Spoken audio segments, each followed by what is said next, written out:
ฉันต้องคอยทำดีกับความเชยชานานเท่าไรที่ความห่วงหาไม่มีค่าอะไรหรือว่าฉันดีไม่พอหรือเป็นเพราะเธอหลอกใครทำไมไม่รักกันบ้างสิ่งที่เธอให้คืนกลับมาก็มีแต่ความว่างเปล่า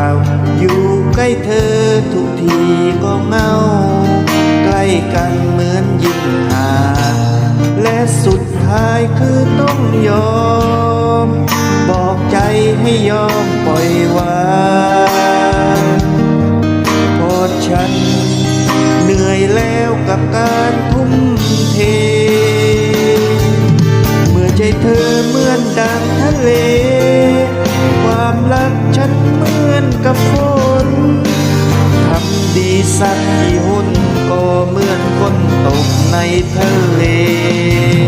เธอไม่เคยรู้สึกอะไรฉันฝันไปเองทั้งเพพอเธอพอยิ่งฟื้นไปต่อยิ่งเสียใจ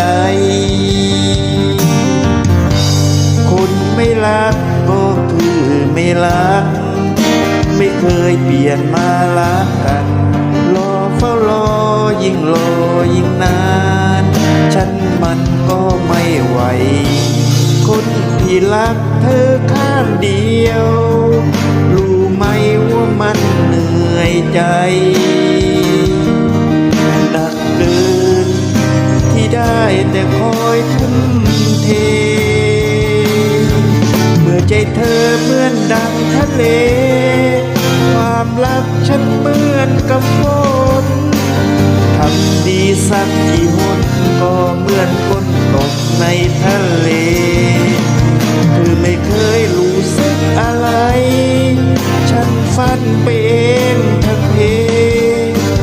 พอเธอพอยิ่งฟื้นไปต่อยิ่งเสียใจ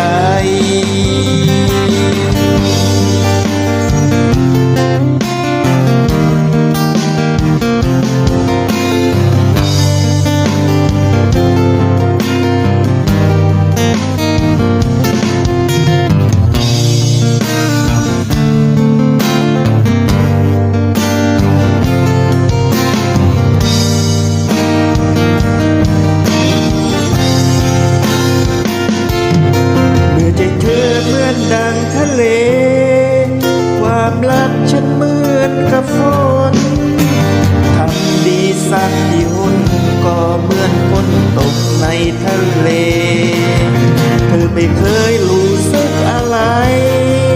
ฉันฝันไปเองทั้งเพพอเธอพอยิ่งฟื้นไปต่อยิ่งเสียใจพอเธอพอยิ่งรักเธอต่อยิ่งเสียใจ